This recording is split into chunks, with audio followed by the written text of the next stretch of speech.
Hi friends, आज आम बनैबा Bihar famous litti ता सहित मु गोटे बादाम चटनी नहीं। आपन चले चोखा भी बनई पारे। एबे मु 2 कप अटा को भल भाव दलिकी मैरिनेट होगा रखी भल भाव गोलैकी। अल्प मस्टार्ड ऑयल गोटा बादाम आ बुट डाली आ गोलमरीच को आ सब पिज भृसंग पत्र सब देकी रसुण 2टा देकी भल भाव भाजी नहीं।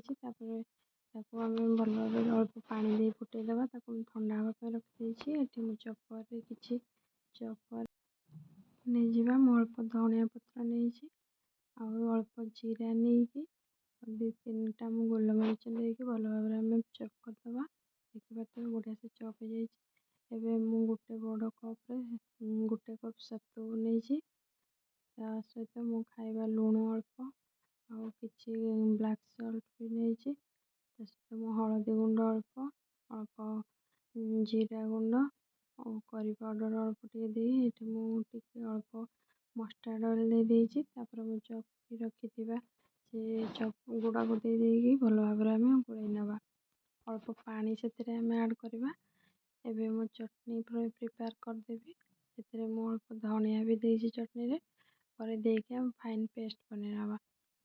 एबे से चटनी रे मु गोटे छुंक देती भृसंग आउ टिके काश्मीर चिल्ली पाउडर मुझे कलरिंग भल से गोल नवा। प्रस्तुत हो गला हमर चटनी। एबे मु से अटा गोला को भल बड़ बड़ टिके साइज रो गोल गोल करी से पुर देदबा भितर जमती मु बनैली आपण मैंने सेमती हाथ में साहाଯ୍य बनैबे। यही देखिपे बनई सारा पुणी से सतुर पुर को देकी भल भाव गोल गोल मंडा पिठा जमती तैयारी करते सेमती बनईदबा। पूरा गोल गोल करके रखा प्रेस करवानी गोल गोल होमती पैन न लगे मुझे किसी सुखिला अटा गुंड नहीं अटा गुंड को भल भाव देदबा।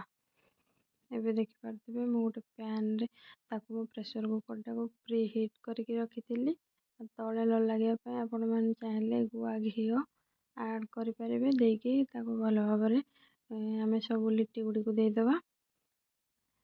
से बिना हुईसिल एमती अल्प अल्प टाइम रे काढ़ी एमती बुले बुले शिखीदबा भल भाव जमती से टिके फाटी भी। एबे मु गोटे प्लेट रे खाइबापी बाहर कर देछि। ये देखिपे चटनी आउ लिट्टी ऊपर मु अल्प गुआ घी देछि। यह बहुत टेस्ट